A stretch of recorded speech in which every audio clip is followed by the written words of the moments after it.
Hola, ¿cómo les va?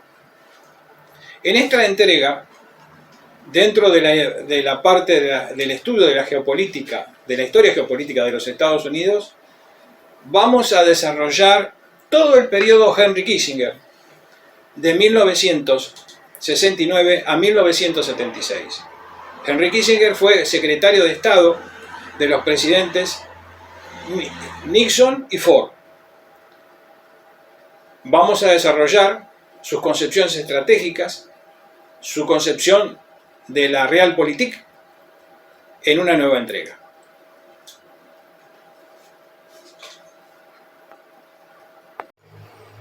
El 1.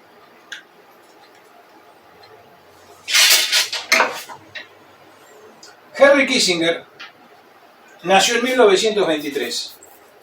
Es un político estadounidense de origen judío-alemán que tuvo una gran influencia sobre la política internacional, no solo de Estados Unidos con respecto a los demás países, sino también sobre otras naciones.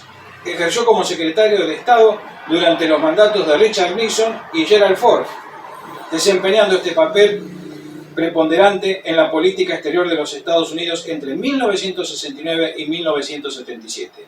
Fue consejero de Seguridad Nacional durante todo el mandato inicial de Richard Nixon.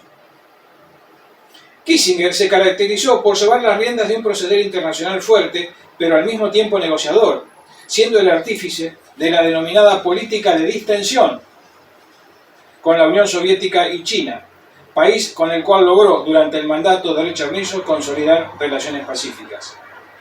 Tuvo que hacerse cargo y poner fin a una crítica guerra de Vietnam y gestionar la crisis de la guerra de Yom Kippur, concibiendo una nueva visión de cómo llevar la política exterior estadounidense.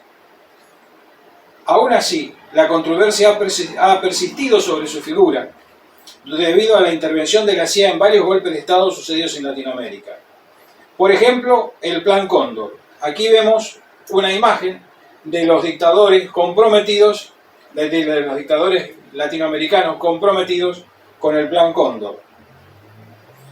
El Plan Cóndor, también conocido como Operación Cóndor, fue una campaña de represión política y terrorismo de Estado respaldada por Estados Unidos que incluía operaciones de inteligencia y asesinatos de opositores.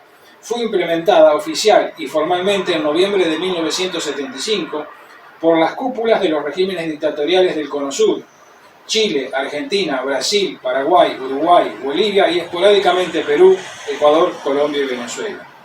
El gobierno de Estados Unidos proporcionó planificación, coordinación, formación sobre la tortura, apoyo técnico y suministró ayuda militar a las juntas militares durante las administraciones de Johnson, Nixon, Ford, Carter y Reagan. Este apoyo para violaciones de derechos humanos se canalizó con frecuencia a través de la CIA. Todo esto ha ocasionado numerosas iniciativas que persiguen conseguir el procesamiento ante instancias judiciales internacionales, así como la retirada del premio Nobel de Henry Kissinger. Aquí lo vemos a Kissinger con el presidente Jorge Rafael Videla en una foto tomada en 1978 en ocasión de celebrarse el Campeonato Mundial de Fútbol. Kissinger es un apasionado del fútbol.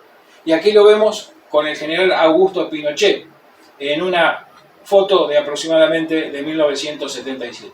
Richard Nixon, quien se vio reforzado tras el asesinato de John Kennedy como de Robert Kennedy y por el desastre que estaba resultando la guerra de Vietnam, condujo una campaña fuerte y exitosa, ganando la presidencia en 1968.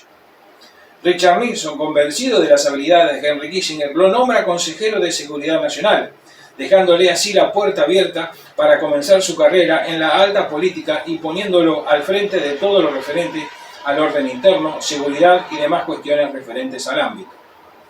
Kissinger pasará a desempeñar la plenitud de su cargo y se ocupará de organizar todo lo referente a la defensa y se convertirá en el asesor más cercano del presidente Nixon, así como uno de sus más cercanos aliados y también el único dentro del gabinete en general de toda la administración de Richard Nixon que era capaz de enfrentarse frente a frente al presidente, y aún cuando eran bien sabidos los desencuentros entre ambos. Pero Kissinger no solo se limitó a cumplir sus funciones, sino que pasó a involucrarse en prácticamente todas las actividades del gobierno de Richard Nixon, al que lo convirtió en indispensable para el propio presidente, quien frecuentemente hacía cambios completos de gabinetes y de directivas que era incapaz de destituir a Kissinger, dado que aún cuando su cargo y su sueldo no lo remuneraban y le otorgaban responsabilidades sobre decenas de ámbitos, Kissinger se involucraba de lleno en cada asunto estadounidense.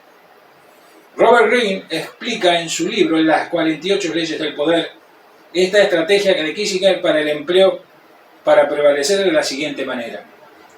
Henry Kissinger se las ingenió para sobrevivir a las muchas sangrías ocurridas en la Casa Blanca durante la administración de Nixon, no porque haya sido el mejor diplomático que éste pudo encontrar, había otros negociadores excelentes, no porque ambos se llevaran bien, eso no era así, tampoco porque compartieran convicciones o ideas políticas. Kissinger sobrevivió porque se afianzó en tantas áreas de la estructura política que eliminarlo habría llevado a Estados Unidos al caos.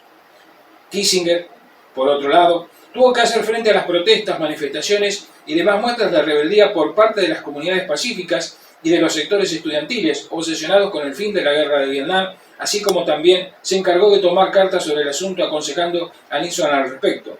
Igualmente, como asesor de Seguridad Nacional, en 1974, Kissinger dirigió el muy debatido Memorándum de Seguridad de los Estados Unidos. Posteriormente, Nixon se lanzaría a un intento de ser reelecto, obteniendo la nominación al Partido Republicano con bastante ventaja y holgura, pasando a ganar las elecciones en 1972. Para ese momento, Richard Kissinger era uno de los políticos y personalidades más poderosas del gobierno dentro del Partido Republicano. Su apoyo a la candidatura de Nixon fue crucial. Con ella, la mayoría de los miembros del partido respaldaron al presidente Richard Nixon y gracias a las políticas aplicadas y sugeridas por Kissinger, gozaba de una considerable popularidad y aceptación. Apenas asumió su nueva posición, Kissinger se dispuso a cambiar el enfoque que hasta ahora se le había venido dando a la política internacional, asumiendo un papel no de consejero y obediencia como normalmente se entendería, sino dominante, fuerte y hasta cierto punto autosuficiente respecto a la política exterior de Estados Unidos entre 1969 y 1977. En ese periodo extendió la política de distensión. Esa política llevó a una relajación significativa de las tensiones con la Unión Soviética y desempeñó un papel crucial en 1971 en las conversaciones con el primer ministro Zhou Enlai.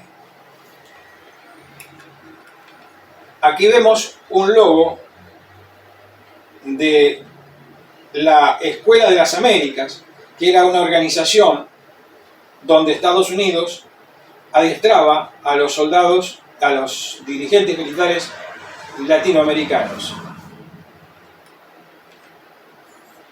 Aquí vemos el edificio que en su momento funcionó en Panamá de la Escuela de las Américas, hoy transformado en un hotel de 5 estrellas.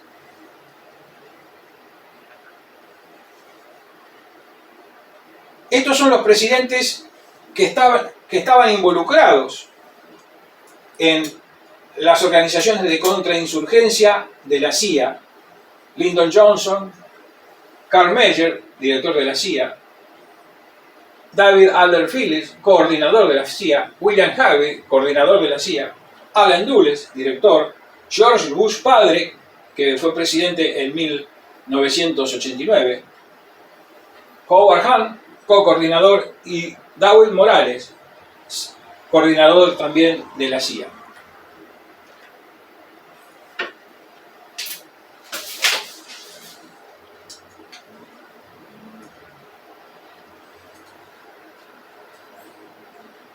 En este periodo extendió Kissinger una política de distensión. Las conversaciones concluyeron con un acercamiento entre Estados Unidos y la República Popular China y la formación de un nuevo alineamiento estratégico chino-estadounidense antisoviético. Fue condecorado con el Premio Nobel de la Paz en 1973 por ayudar a establecer una cesación del fuego y el retiro de los Estados Unidos de Vietnam. El alto fuego, sin embargo, no fue duradero. Mientras que el otro premiado, el vietnamita Le Duc Tho, devolvió su premio por considerar que no lo merecía por haber retornado a la guerra, Kissinger no lo devolvió.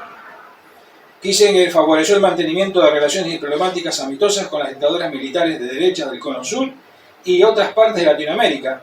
Más aún, está acusado de planificar el asesinato de una gran cantidad de militantes de la izquierda en Chile, posteriormente en la Argentina y el Uruguay, así como promover y respaldar las propias dictaduras y desarrollar la Academia de las Américas y el Plan Cóndor, como recién hemos visto.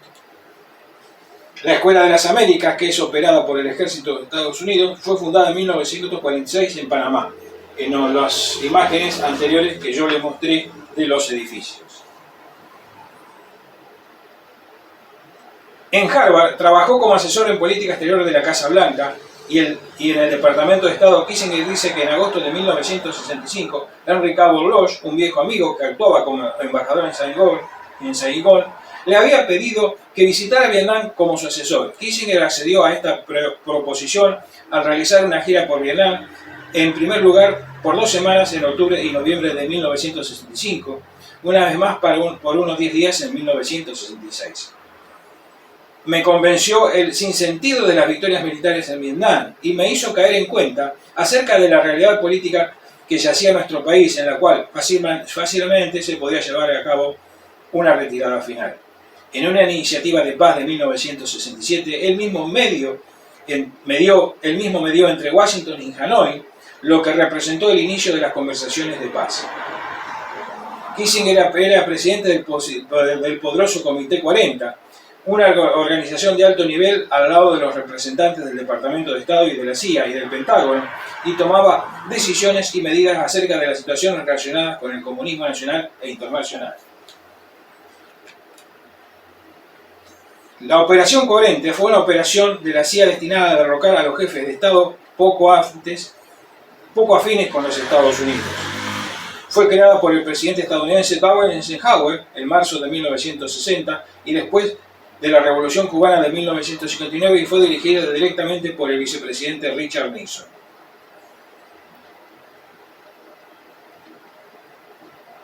El grado de participación de Kissinger en estos planes es mayor del que se creía, existiendo documentos y archivos desclasificados que demuestran que Kissinger no solo era consciente de las operaciones de Estados Unidos y la CIA, sino que era artífice detrás de las operaciones.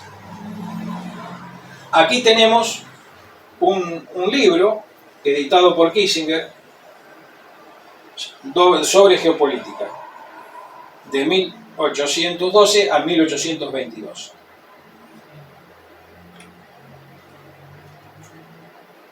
Aquí lo vemos recibiendo el Premio Nobel de Paz por su mediación junto con Le Duc Tho en la finalización de la guerra de Vietnam. Aquí lo vemos con el presidente Mao. Kissinger fue el artífice del acercamiento de Estados Unidos con China y tuvo reuniones secretas en 1972 y luego organizó el viaje del primer presidente de los Estados Unidos a visitar China, el presidente Richard Nixon, en 1972. Aquí lo vemos con el presidente Donald Trump. Ya Kissinger es una foto del año... aquí tiene 95 años. Aquí lo vemos con Xi Jinping. Xi Jinping es un admirador de Kissinger. Es más, tiene un libro, Kissinger, que se llama China. Es un estudio muy bueno sobre la historia china, la geopolítica china y el sinocentrismo. Aquí lo vemos con el primer ministro Zhou Enlai en una foto de 1972. Zhou Enlai fue el primer ministro de China y fue el coordinador, junto con Kissinger, del encuentro de Nixon y Mao. Aquí lo vemos con Leonid Brezhnev, presidente de la Unión Soviética, en una foto de 1974. Kissinger y la escuela realista. En la revista Foreign Affairs, sobre el libro A World Restored, señala: este libro, de forma brillante, argumenta que la paz internacional se garantizó mejor a través de la distribución del poder, que mostró las ambiciones de los fuertes, que mediante la ley o las organizaciones internacionales, Henry Kissinger se alinea claramente con la escuela del realismo político, a la que ha pasado a constituir un clásico junto a sus partidarios más representativos, Maquiavelo, Niebuhr, Morgenthau y Kennan. Según esta escuela, los estados, principales actores en las relaciones internacionales, se comportan en forma semejante, tratando de aumentar continuamente su poder. El poder forma el elemento central de la política internacional y el equilibrio de poder se nos muestra como la técnica más efectiva para el mantenimiento de un cierto orden en un sistema internacional por esencia competitivo y conflictivo. Este sistema, que considera el conflicto como un elemento consustancial en la vida de los pueblos, nos representa el mundo como una mesa de bolas de billar. En un mundo anárquico dominado por el interés nacional, donde la seguridad ocupa un lugar prioritario en las relaciones entre los estados, se nos presenta como una lucha de todos contra todos, lo que a su vez, y de forma paradójica, provoca un comportamiento prudente y una racionalización de las acciones. Estas cortapisas, la necesidad de salvaguardar los elementos constitutivos del Estado, estimula una política de objetivos limitados y una moderación en las conductas internacionales. La diplomacia en este contexto es la herramienta clave para garantizar un sistema estable. En este punto es necesario comprender que la paz en sí no es el objetivo principal de un Estado, sino el orden internacional estable amparado en un equilibrio de fuerzas. Entonces, repito, la paz no es un objetivo principal de un Estado para Kissinger, sino el orden internacional estable amparado en un equilibrio de fuerzas. Se trata evidentemente de impedir el dominio, la hegemonía del Estado más feroz y poderoso. El sistema de equilibrio de poder no implica que se vaya a impedir las crisis o incluso las guerras. Cuando funciona bien, se limita la habilidad de los estados para dominar a otros con el alcance de los conflictos. Su objetivo no es tanto la paz como la estabilidad o la moderación. En el fondo, subyace en toda la teoría un pesimismo antropológico. El hombre es considerado como pecador deseoso siempre de acrecentar su poder, al mismo tiempo que se afirma que la naturaleza humana no es innatamente perfectible. ¿Qué es la escuela del realismo? El realismo como escuela de pensamiento político plantea que la comunidad internacional existe en un estado de anarquía y que no existe otro mecanismo de regulación más que el poder. El realismo de Kissinger lo llevaba a plantear dos ideas fundamentales: la necesidad de integrar fuerzas y diplomacia como imperativos de la política de poder y la contención específica de la URSS, la suya era la búsqueda de una real política carente de discursos morales y de un espíritu de cruzada. Con respecto a Ucrania, Kissinger siempre fue muy claro: no hay que meterse con Ucrania. Occidente no debe involucrarse en los problemas de Ucrania.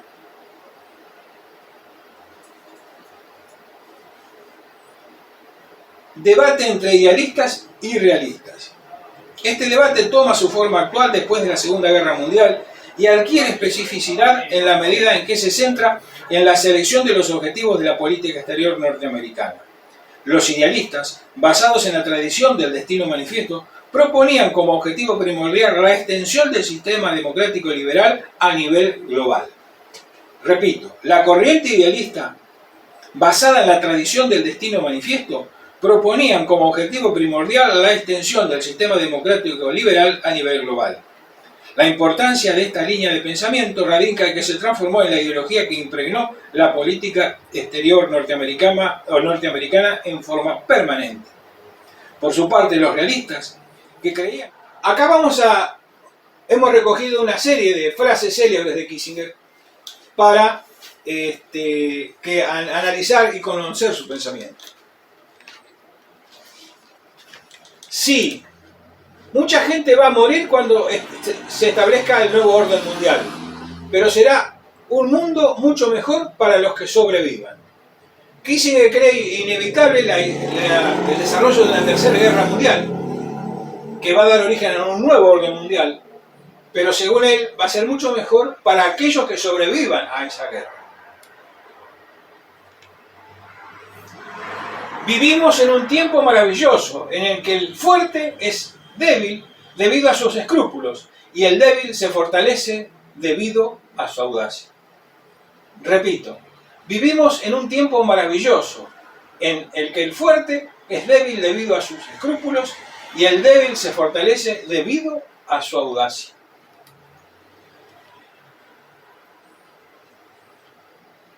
En el proceso que hemos perdido de vista una de las máximas leyes de la guerra de guerrillas. La guerrilla gana si no pierde. El ejército convencional pierde si no gana. Esta es una lección que aprende Kissinger de la guerra de Vietnam. Repito, en el proceso hemos perdido de vista una de las máximas leyes de la guerra de guerrilla.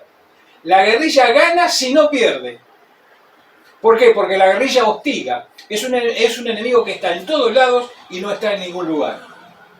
El ejército convencional está condenado a la derrota si no gana. Acá tenemos una frase importantísima de lo que es el control y de la geopolítica. Controla el petróleo y controlarás las naciones. Controla los alimentos y controlarás los pueblos. Estas frases son pragmáticamente ciertas. Si controlas el petróleo, o sea, la energía, vas a controlar los estados. Ahora, para controlar los pueblos tenés que controlar sus alimentos. Controla el petróleo y controlarás las naciones. Controla los alimentos y controlarás los pueblos. Acá hay una enseñanza sobre lo que es un líder. La tarea del líder es llevar a su gente de donde está a donde no ha estado. Estas frases son muy importantes. La tarea del líder es llevar a su gente de donde está a donde no ha estado. ¿Qué quiere decir Kissinger con esto? Que un líder es aquel que lleva a su pueblo a un estado nuevo de poder donde nunca estuvo. Si lo logra, es el líder. El comunismo encuentra gran audiencia allí donde no gobierna. ¿Qué quiere decir con esto? Que el comunismo es románticamente atractivo en los sectores del capitalismo neoliberal de izquierda, pero no donde gobierna.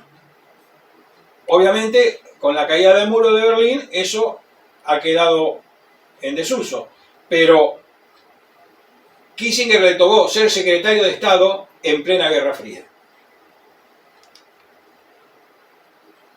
La diplomacia es el arte de limitar el poder. Acá tenemos una frase muy directa, muy práctica y muy didáctica. La diplomacia no es una ciencia, es un arte. Es un arte específico de limitar el poder.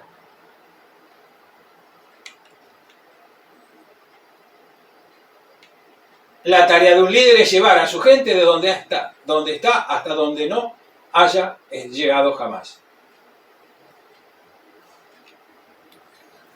Todo hombre de Estado necesita equilibrar la experiencia que da el pasado con las oportunidades que ofrece el futuro. O sea, todo hombre de Estado es un puente entre el pasado y el futuro. Corrupción. No es cierto, dice Kissinger, que todos los políticos sean corruptos. Solo lo son el 90% de ellos. Esta frase irónica, asertiva, es claramente lo que piensa Kissinger de los políticos. No es cierto que todos los políticos sean corruptos. Solo lo son el 90% de ellos. Y aquí tenemos la última expresión. No sé cuál es la clave del éxito, pero sí sé cuál es la del fracaso. Tratar de complacer a todo el mundo. ¿Qué quiere decir Henry Kissinger con esto? Que no se puede quedar bien con todos. Quien quiera quedar bien con todos está condenado a fracasar. No sé cuál es la clave del éxito, pero sí sé cuál es la clave del fracaso. Tratar de complacer a todo el mundo. Que creían que el interés nacional y no el ideal democrático debía ser el objetivo central de la política exterior, consideraban que era necesario abandonar toda pretensión de organizar el mundo a imagen y semejanza y sistema del político norteamericano. Propusieron fundamentalmente, a través de George Kennan, una confrontación sin guerra. En este contexto, el interés nacional norteamericano tenía un carácter selectivo y no global. Sin embargo, durante la disputa de los 40, el realismo contaba con una ventaja, al privilegiar como el interés nacional norteamericano la contención en los márgenes del continente euroasiático, proporcionaba la racionalidad teórica suficiente para la confrontación con la URSS que también querían los idealistas más radicalizados. Esta disputa permaneció en Estados Unidos geopolíticamente durante décadas.